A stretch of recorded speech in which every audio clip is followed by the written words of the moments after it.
మీ Radhamma channel అభిమానించే వాళ్ళందరికీ ప్రత్యేకంగా మీ రాధమ్మని అభిమానించే వాళ్ళందరి కోసం ఈరోజు నేను మధురై పండితుల వారు తెలియజేసిన త్రిపుర కుండం గురించిన విశేషాలన్నీ మీకు తెలియచేయాలని అనుకుంటూ వారు పంపించిన వీడియోస్ ఫొటోస్ అక్కడ జరిగిన మహా కుంభాభిషేకం యొక్క విషయాలు కథలన్నీ మీకు చెప్పాలన్న ఉద్దేశంతో మీ ముందుకు రావటం జరిగిందండి. సుబ్రహ్మణ్యేశ్వర స్వామి ఎంత శక్తి సంపన్నుడో నేను ఇదివరకు కూడా ఒక వీడియో చేయటం జరిగింది.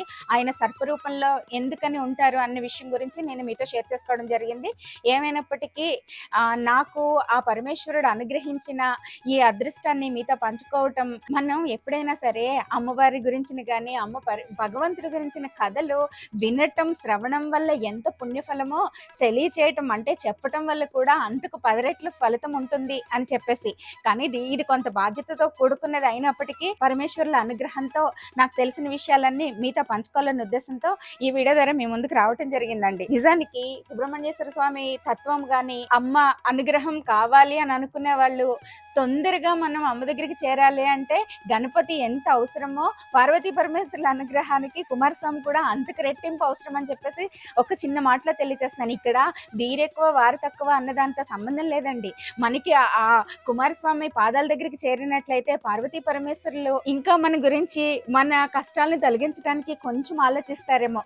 కానీ కుమారస్వామి మనం అమ్మ భక్తులము అని అన్న వెంటనే మనల్ని ఇంకొంచెం తొందరగా అమ్మ పాదాల దగ్గరికి చేర్చడానికి సహాయం చేస్తారండి. సో మనం ఈ కథలు వినటం వల్ల మన జీవితంలో ఇప్పుడు చాలా దారుణంగా టైం వేస్ట్ చేసేసుకుంటున్నారు జనాలందరూ. ఏదో పుట్టామా బ్రతికామా టైం పాస్ గా పనికిమాలిన వీడియోలు చూస్తున్నామా, లేదంటే ఏవైనా చెత్త ప్రోగ్రామ్స్ చెప్పి ఎవరినైనా తిట్టి వీడియోలు ఉంటే అవి చూస్తూ ఎంజాయ్ చేస్తున్నామో, లేదంటే అబద్ధమో నిజమో తెలియకుండా ఆ అబద్ధాలను ఫాలో అయిపోతున్నామా అన్న పరిస్థితుల్లో ఎంతో అపురూపమైన అమూల్యమైన ఈ విషయాలు కేవలము అమ్మ అనుగ్రహం ఉన్న వాళ్ళు మాత్రమే చూడగలుగుతారు అని నేను నమ్ముతున్నానండి. కుమారస్వామిని గురించిన తత్వం గురించిన వర్ణన కుమారస్వామి భక్తులే స్పెషల్ గా చెప్పాలి. నాలాంటి వాళ్ళు ఆయన వల్ల ఎన్నో కష్టాల నుంచి గట్టెక్కిన నాలాంటి వాళ్ళు చెప్పేదానికంటే పురాణాలు ఇతిహాసాలు అన్ని అభ్యసించిన వాళ్ళు అయితే బాగా చెప్పగలుగుతారు. ఏమైనప్పటికీ అశోక్ భట్టర్ గారు తెలియచేసిన విషయాలు యాజ్ ఇట్ ఈస్ గా మీతో పంచుకోవాలని మాత్రం నేను అనుకుంటున్నానండి. సుబ్రహ్మణ్యేశ్వర స్వామి గురించి నాకు తెలిసిన 4 విషయాలు మీతో పంచుకోవాలనుకుంటున్నా. నిజానికి ఇవన్నీ నాకు మధురై పండితుల వారు తెలియచేసినవే అయినప్పటికీ, ఇవి 2, 3 వీడియోస్ కింద మీ ముందుకు తీసుకురావాలనుకుంటున్నాను. త్రిపుర కుండ్రం అంటే మనకి చాలా వరకు తెలుగు వాళ్ళకి తక్కువగా తెలుస్తుందండి. అరుణాచలం అంటే ఎంత ఫేమస్సో మనకి త్రిపుర కుండ్రం కూడా సుబ్రహ్మణ్యేశ్వర స్వామికి ఫేమస్ అండి. త్రిపుర కుండ్రంలో ఉండే వలయాన్ని కొండలని సత్యగిరి అని, సత్యాచలం అని, పరాచలం అని పిలుస్తారంటండి. అక్కడ స్వామివారికి జరిగే ఉత్సవాల గురించి ఈ వీడియోలో తెలియచేయాలి అని అనుకుంటున్నానండి. అరుణాచలంలో లాగా ఇక్కడ కూడా గిరి ప్రదక్షిణ చేస్తారండి. అరుణాచలంలో కేవలము అన్ని దేవతామూర్తులు ఉన్నప్పటికీ ఈశ్వరుడిని ప్రధానంగా పూజిస్తాం. కానీ ఇక్కడ కూడా శివలింగం రూపంలో పరమేశ్వరుడు ఉన్నప్పటికీ సుబ్రహ్మణ్యేశ్వర స్వామి మాత్రం అనుగ్రహమూర్తి అంటండి. అంతేకాకుండా దేవసేనతో వివాహం జరిగిన ప్రదేశం కూడా ఇదే అని తెలియచేయబడిందండి. రాళ్లతో చెక్కబడిన ఈ దేవాలయం చాలా ప్రత్యేకమైనదిగా ఉంటుందండి. చాలా అసలు నడుచుకుంటూ కొండ మీద నడుచుకుంటూ వెళ్తే కొండలోనే చెక్కినట్లుగా మనకి కనిపిస్తాయండి. అక్కడ అన్నీ శివ కుటుంబం అంతా అక్కడ కొలువై ఉంటారండి. వారితో పాటుగా విష్ణుమూర్తి, అమ్మవారు దుర్గా స్వరూపంలో ఉంటారండి. గుడి వెనుక వైపున కూడా అంటే కొండ వెనుక వైపున కూడా వివిధ దేవతామూర్తులు చెక్కబడి ఉంటారు. విదేశీ దండయాత్రలలో మన దేవాలయాలన్నీ పగలగొట్టబడ్డాయి కదా! అవన్నీ ఇక్కడ మనకు కనిపిస్తాయండి. మనసుకి కొంచెం కష్టంగా అనిపించినా, ఆ ఫోటోలన్నీ అశోక్ భట్టర్ గారు పంపించినవి మీతో షేర్ చేసుకోవాలన్న ఉద్దేశంతో, వెళ్ళలేని వాళ్ళు ఇలా అయినా చూస్తారన్న ఉద్దేశంతో నేను ఈ వీడియోలో మీకు చూపిస్తున్నానండి. ఇంకా చెప్పాలంటే ఫస్ట్ మనం ఈ త్రిపుర కుండ్రం అనే నామాన్ని గురించి తెలుసుకుందామండి. ఈ ప్లేస్ తమిళంలో సత్యగిరి యొక్క పేరే ఈ త్రిపుర కుండ్రం అండి. సత్యగిరి అంటే గిరి అంటే కొండ అని మనకందరికీ తెలుసు. మనం అరుణాచలం అని, అచలం అన్న కొండ అని అర్థమండి. ఈ గు గుడి చుట్టూ ప్రదక్షిణ ఈ కొండ చుట్టూ ప్రదక్షిణ చేయటం అనేది మనకి అరుణాచలంలోనే కాదు ఇక్కడ కూడా ఉంటుందని చెప్పేసి ఆ పండితులు అశోక్ భట్టర్ గారు తెలియచేశారండి. సుబ్రహ్మణ్యేశ్వర స్వామి ఇక్కడికి ఎందుకొచ్చారో మనం తెలుసుకోవాల్సిన అవసరం ఉందండి. దానికి కూడా అనేక కథలున్నాయంట.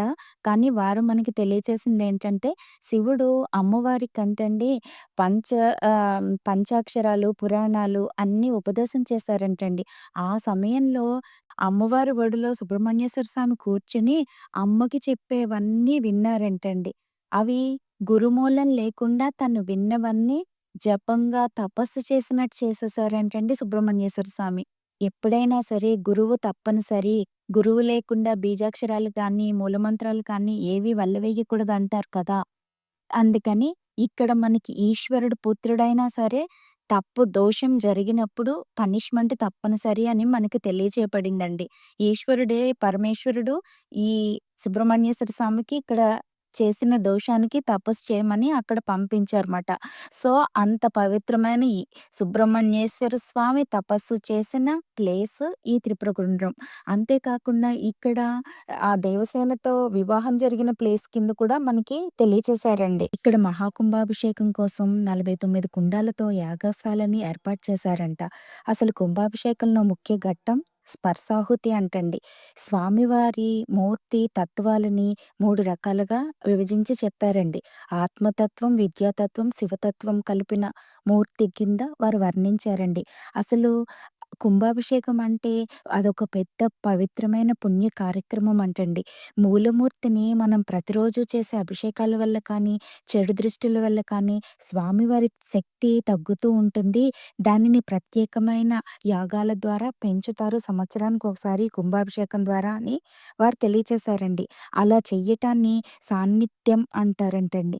ప్రపంచం అంటే జీవం, జడం కలిసిన పాంచభౌతిక తత్వము. ఈ పంచతత్వాలను కలిపి ఒక కలశలో వేద మంత్రాలతో దైవశక్తిని నింపి ఆ కలశంలో ఉండే జలంతో మూలమూర్తికి అభిషేకం చేస్తారు. అదే కుంభాభిషేకం అని వారు తెలియచేశారండి. మహాకుంభాభిషేకం కోసం ప్రత్యేకంగా కొంతమంది ఆచార్యులు ఉన్నప్పటికీ ప్రత్యేకంగా ఒకరు మాత్రం నియమించబడతారంటండి. వారికి తీర్థ స్నానం, పంచగవ్య స్నానం, శరీర శుద్ధి కోసం చేయిస్తారంటండి. అగ్నిని ఇక్కడ యాగం కోసం సూర్యకిరణాల నుండి ఎలా పుట్టిస్తారో కూడా మనకి వీడియోస్ పంపించారండి. దానిని అగ్ని సంగ్రహణము అని అంటారంటండి. యాగశాల కోసం మట్టిని తీయటం కూడా ఒక ప్రత్యేక కార్యక్రమంగా చేపడుతుందంటండి. దానిని మృత సంగ్రహణమని అంటారంటండి.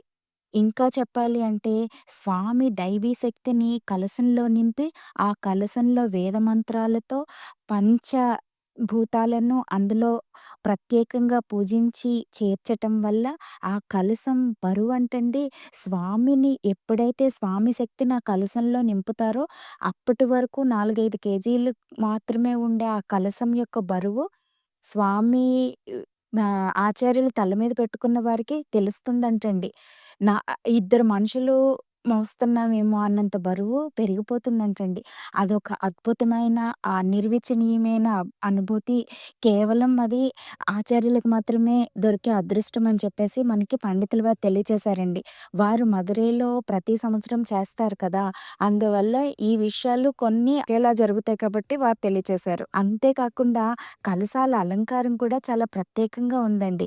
ప్రతిరోజు అక్కడ నైవేద్యం అంటండి యాగశాలలోనే చేస్తారంటండి.